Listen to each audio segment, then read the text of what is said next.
Ward உறுப்பினருக்கான பதவியேற்பும் Chennai உயர்நீதிமன்றம் நீதி பேராணை மனு எண் 3937 பார் 2022 தீர்ப்பிற்கு உட்பட்டுள்ளது என்பதை நன்கு அறிவேன்.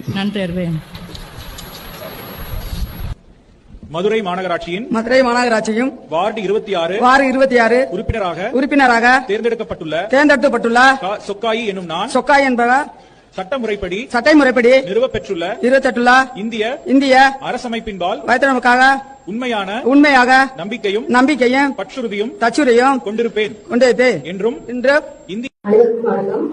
சுந்தரபாண்டியபுரம் பேரூராட்சியின் 14ஆம் வார்டு உறுப்பினராக தேர்ந்தெடுக்கப்பட்டுள்ள திருமதி சா. சுதர்ஷினி எனும் நான் சட்ட முறைப்படி நிறுவப்பட்டுள்ள இந்திய அரசமைப்பின்பால் உண்மையான நம்பிக்கையையும் பற்றுறுதியையும் கொண்டிருப்பேன் என்றும் இந்திய நாட்டின் இறையாண்மை